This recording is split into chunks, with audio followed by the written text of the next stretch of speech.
Olá, sejam bem-vindos a mais um Ao Final da Semana. Hoje queria falar de 3 temas. Um tema que já falei, mas que queria acrescentar qualquer coisa, que era a greve dos transportes públicos e que é relativamente recorrente. Depois queria falar da sondagem da Intercampos que foi ontem apresentada, que dá 18,5% ao PSD, e depois umas breves notas também sobre a situação na Ucrânia.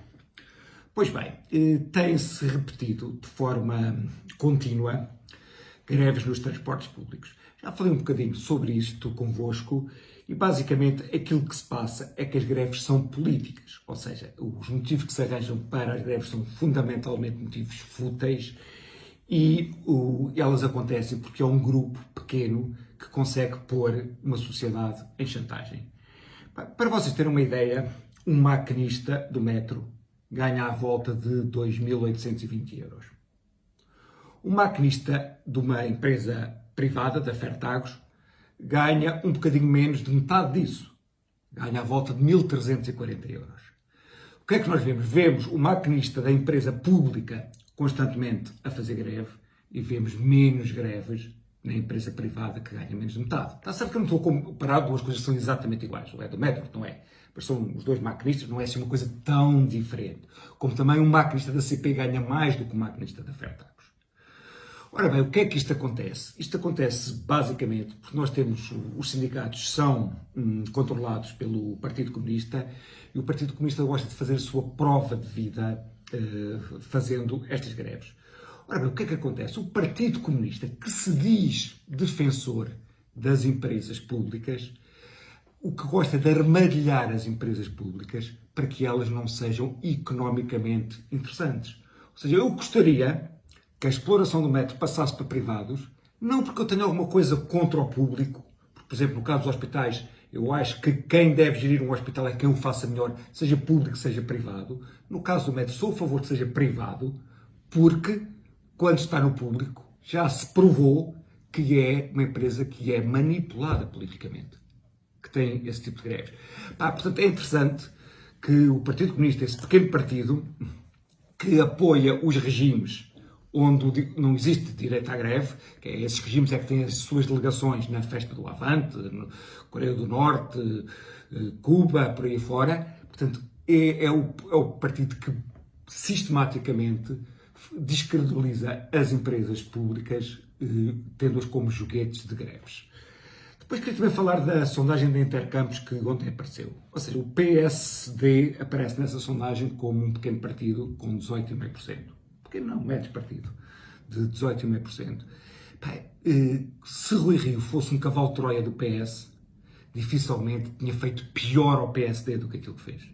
Portanto, a tática de Rui Rio, que foi descolar-se de um governo de salvação nacional, que foi o governo de Passos Coelho, que obviamente não foi um governo agradável, como nenhum governo de salvação nacional é agradável, e colar-se àquele que era o pior governo que existiu em Portugal desde os tempos da Dona Maria, portanto o governo de António Costa, foi um governo que seria tão fácil de fazer oposição, foi um governo mau, um governo que não tem nada que nós podemos marcar como uma coisa positiva, foi uma espécie de harakiri do PSD.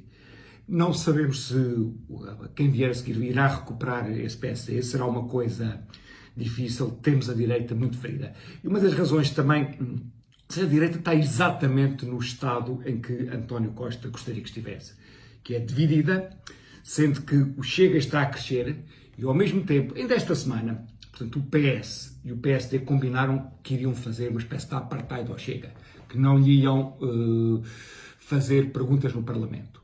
Portanto, é exatamente isso que António Costa deseja, que é um Chega a crescer e um Chega que seja posto à parte.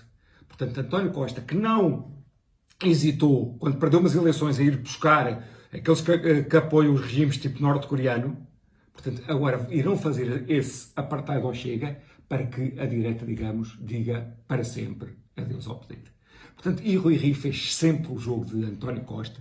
Normalmente, antes das eleições, há um conjunto de pessoas, digamos, ilustres, que se aproximam dos partidos, de independentes.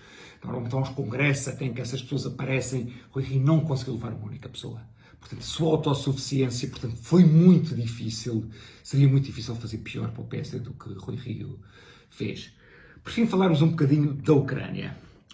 Ora bem, de um modo geral, o que nós desejamos é uma vitória clara e rápida da Ucrânia face à Rússia. Só que esse cenário é mais ou menos impossível. Ou seja, numa guerra convencional, a Rússia não se vai deixar derrotar. Portanto, as diferenças de forças são tão grandes que, digamos que podemos, se a Ucrânia estiver, como aparentemente está, a ter bons resultados, o que vamos ter é a Rússia a pôr mais forças e a prolongar essa guerra. Tanto mais porque Putin não pode internamente, portanto, chegar à Rússia, digamos, com uma derrota na Ucrânia. Até porque se Putin chegasse à Rússia com uma derrota na Ucrânia, aquilo que poderia acontecer era o próprio Putin cair. E nós que não gostamos do Putin, que é um ditador, dizíamos que se ele cair é algo de bom. As coisas não são assim tão simples. Por exemplo, nós quando pensamos na Primavera Árabe e que caíram uma série de ditadores, o que substituiu a esses ditadores muitas vezes não foi um regime melhor, mas foi o caos. E o caos numa das maiores potências nucleares do mundo não seria nada bom. Para o Ocidente, para nós, é melhor termos Putin, que é um ditador de uma Rússia centralista, do que termos o caos no país. Portanto, o ideal, que se pensarmos um bocadinho em teoria de jogos e não vermos só a primeira jogada, mas vermos um bocadinho mais a longe, era que a Ucrânia e Putin conseguissem chegar a um acordo em que ambos salvassem a face e para assim conseguirmos algumas perspectivas de paz, pois não acredito que a Ucrânia ganhe simplesmente a guerra, não havendo algo de muito complicado na Rússia, o que penso que não seria melhor, penso que não seria bom para todos. Claro que nós, que sobretudo aqui no conforto das nossas casas, não pensamos assim, pensamos nem não vão ser um centímetro, mas se pensar nas milhares de pessoas que morrem, que se podem transformar em milhões num país destruído, eu penso que chegarem a um acordo seria uma coisa bem melhor, mesmo que para filmes e em termos de heroísmo não fosse assim tão bom. Era isto que eu tinha para conversar convosco, cá nos vemos para a semana, até lá.